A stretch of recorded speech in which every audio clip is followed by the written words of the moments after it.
چنانچہ نبی کریم سرور دو عالم صلی اللہ علیہ وسلم کے دنیا میں تشریف لانے کے جو مقاصد بیان فرمائے ہیں اللہ تبارک و تعالیٰ نے، ان میں ایک بڑا مقصد ہے وہ یزکیہم، کہ وہ ان انسانوں کو پاک صاف بنائے۔ کس چیز سے پاک صاف؟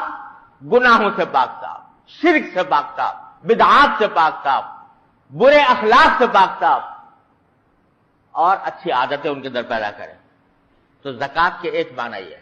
تو یہاں مفسرین، حضرات مفسرین نے فرمایا کہ یہاں پر یہ معنی بھی مراد ہو سکتے ہیں، زکوٰۃ پر عمل کرنے والے ہیں، اس کا مطلب یہ ہے کہ اس بات کی پوری کوشش کرتے ہیں کہ ان کے اخلاق، ان کا کردار، ان کے اعمال وہ گندگیوں سے پاک ہو جائیں، اور خاص طور پر جو باطنی اخلاق ہیں ان کے لیے تزکیہ زیادہ استعمال ہوتا ہے۔ یعنی آدمی پاک اس طرح ہو جائے کہ اس کے دل میں حسد نہ رہے، اس کے دل میں کسی دوسرے سے بغض نہ رہے، اس کے دل میں نام و نمود دکھاوے کا جذبہ نہ رہے، اخلاص ہو، دکھاوا نہ ہو، اس کے دل میں تکبر نہ رہے، تواضع پیدا ہو، یہ سارا زکوٰۃ کے اندر داخل ہے۔ تو مفسرین کی ایک بڑی جماعت نے یہ فرمایا کہ یہاں پر مراد یہ زکوٰۃ ہے کہ آدمی زکوٰۃ، اس لیے زکاتی فاعلون فرمایا گیا ہے کہ زکوٰۃ کے اوپر عمل کرنے والے، یعنی اپنے اخلاق کو پاک کرنے والے۔ اور بھائی عام طور سے یہ اخلاق کی پاکی جو ہے، یعنی انسان حسد سے محفوظ ہو، تکبر سے محفوظ ہو، بغض سے محفوظ ہو، ریاکاری سے محفوظ ہو، یہ عادتاً کسی شیخ سے تربیت پائے بغیر عادتاً ایسا نہیں ہوتا۔ وجہ اس کی یہ ہے کہ یہ بیماریاں ایسی ہیں کہ جو آدمی کو خود معلوم نہیں ہوتی۔ اگر کسی انسان میں تکبر ہے تو خود اس کو پتہ نہیں چلتا کہ مجھے میں تکبر ہے۔ آج تک آپ نے کسی کو دیکھا جو یہ کہتا ہے، یہ سمجھتا ہو کہ میرے اندر تکبر ہے؟ بڑے سے بڑا متکبر وہ کبھی اپنے آپ کو متکبر نہیں سمجھے گا، نہ اس بات کا اعتراف کرے گا کہ میں تکبر ہوں۔ وہ ایک عربی مثل میں اس کی بڑی اچھی مثال دی ہے۔ وہ فرماتے ہیں کہ متکبر کی مثال اس شخص کی سی ہے جو پہاڑ کی چوٹی پر کھڑا ہو۔ پہاڑ کی چوٹی پر کھڑا ہے ایک آدمی اور باقی لوگ نیچے ہیں، تو جو اوپر کھڑا ہے وہ نیچے والوں کو سب کو چھوٹا سمجھتا ہے، اتنے نظر آ رہے ہیں اوپر سے، تو وہ جو اوپر کھڑا ہے وہ سارے نیچے والوں کو چھوٹا سمجھتا ہے، اور نیچے جو کھڑے ہیں وہ اس کو چھوٹا سمجھتے ہیں۔ وہ نیچے جو کھڑے ہیں وہ اس کو وہ اتنا ذرا سا نظر آتا ہے۔ تو متکبر جو ہے وہ ساری دنیا کو حقیر سمجھتا ہے، ساری دنیا کو سمجھتا ہے کہ یہ میرے سے چھوٹے ہیں، میں ان سے اعلیٰ ہوں، اور دنیا اس کو چھوٹی سمجھتی ہے، کیونکہ جو متکبر ہے اس کی کبھی عزت نہیں ہوتی لوگوں کے دلوں میں۔ وہ چاہتا ہے کہ میری عزت ہو، لیکن متکبر کی عزت دل میں نہیں ہوتی۔ زبردستی کوئی اس کے آگے احترام کا معاملہ کر لے وہ الگ بات ہے، لیکن جو متکبر ہوگا عام آدمیوں کے دل میں اس کی عزت نہیں ہوگی، زبان سے چاہے وہ کچھ بھی لوگ اس کے سامنے کہتے رہیں۔ تو یہ ایسی بیماری ہے کہ خود پتہ نہیں چلتا، اور اس کے لیے جس طرح جسمانی بیماریوں کو پہچاننے کے لیے کچھ تشخیص کے آلات ہوتے ہیں اور ڈاکٹر اور حکیم اس سے پتہ لگاتے ہیں کہ اس میں فلاں بیماری پائی جاتی ہے، اسی طرح یہ باطن کے جو امراض ہیں ان کو پتہ لگانے والا ڈاکٹر جو ہوتا ہے وہ شیخ ہوتا ہے، جو اللہ تبارک ہوتا ہے، جس نے اپنی خود بیماریاں دور کرائی ہوں کسی دوسرے شیخ سے۔ یہ سلسلہ چلا آ رہا ہے نبی کریم سرور دو عالم صلی اللہ علیہ وسلم سے کہ آپ نے تزکیہ فرمایا صحابہ کرام کا، صحابہ کرام نے تزکیہ کیا، تابعین کا، تابعین نے کیا، تابعین کا، اس وقت سے یہ سلسلہ اسی طرح چلا آیا ہے۔ اور اللہ تعالیٰ نے فرمایا کہ یا الذین آمنوا اتقوا اللہ وکونوا مع الصادقین، تقوی حاصل کرنے کا راستہ یہ ہے کہ تقوی والوں کے ساتھی بن جاؤ، ان کے پاس جا کر ان کی صحبت میں رہو اور صحبت سے ان کی فائدہ اٹھاؤ، وہ پہچانیں گے کہ تمہارے اندر تکبر پایا جاتا ہے اور پھر اس کا علاج بھی کریں گے۔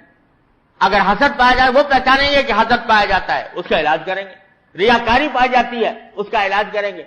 یہ مدتوں، یہ بعض اوقات اس کے لیے کچھ پاپڑ بیلنے پڑتے ہیں اور اس کے نتیجے میں جا کر رگڑے کھا کر آدمی پاک صاف ہوتا ہے. ایسے نہیں ہو جاتا, مجاہدہ تھوڑا سا کرنا پڑتا ہے. بعض اوقات ایسے ایسے کام کرتے ہیں. حضرت حکیم الامت مولانا تھانوی قدس اللہ تعالیٰ صدرہ کی خدمت میں جب لوگ اصلاح کے لیے جاتے تھے تو ایسے ایسے علاج تجویز فرماتے تھے کہ جس سے لوگوں کی بیماریاں دور ہوں.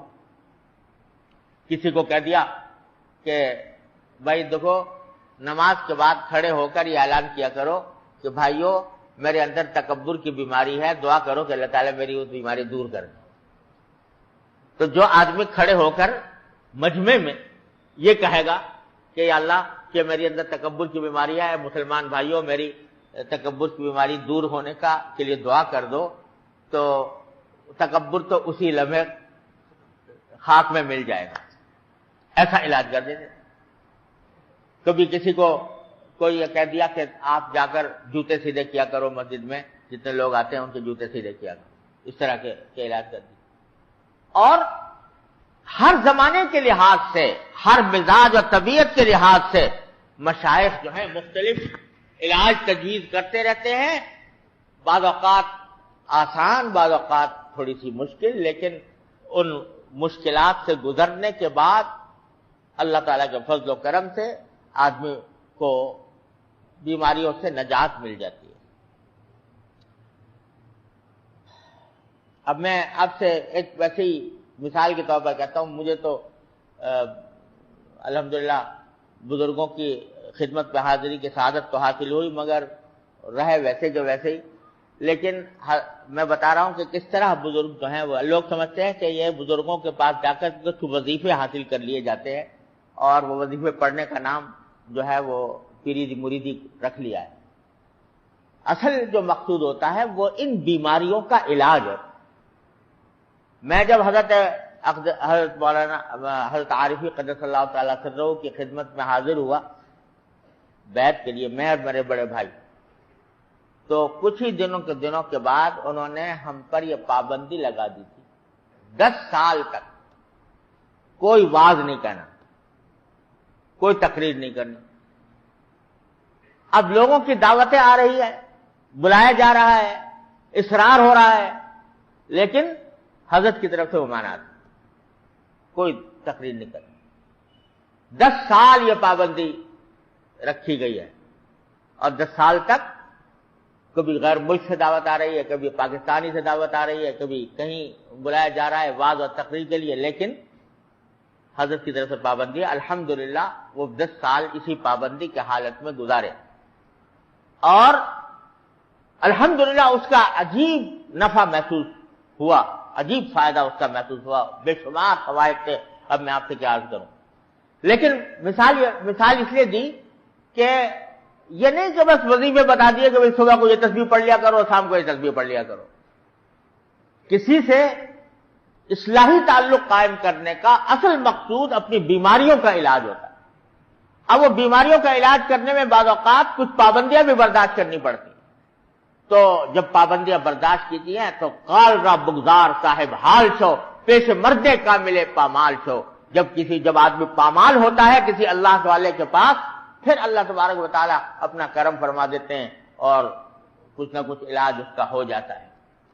تو اصل للزکاۃ فاعلون کے ایک معنی یہ ہے جو میں نے عرض کیا کہ اپنے اخلاق کی, کردار کی اصلاح, اور اس کے لیے لازمی, تقریباً لازمی چیز ہے, اس کے بغیر نہیں ہوتی, کہ کسی اللہ والے سے اصلاح کا تعلق قائم کرے انسان اور اس کے ہدایات پر عمل کرے. پہلے زمانے میں تو بڑے لمبے چوڑے مجاہدات لوگ کراتے تھے, اب قوتیں کم ہو گئیں. ہمارے حضرت حکیم الامت مولانا تھانوی رحمۃ اللہ علیہ نے آسان کر دیا معاملہ, تو الحمدللہ وہ آسان علاج بھی تجویز فرما دیے گئے ہیں. گھبرانا بھی نہیں چاہیے. بعض لوگ سوچتے ہیں کہ بھائی ہم کسی جائیں گے, بیعت ہوں گے کسی اللہ والے سے, تو ہمارا تو حال بڑا خراب ہے اور وہ ہم اس کی بیعت کی پابندی نہیں کر پائیں گے, اس وجہ سے جانے کی ہمت ہی نہیں ہوتی. لیکن بھائی اگر پہلے سے پاک صاف ہو تو پھر جانے کی ضرورت ہی کیا ہے. جانا تو اسی لیے ہے کہ کچھ خرابی ہے, اس کی اصلاح کرنی ہے, تو اصلاح کرنے کے لیے جاؤ اور ان سے اصلاح مانگو, ان سے ہدایات لو اور اس کے مطابق عمل کرو.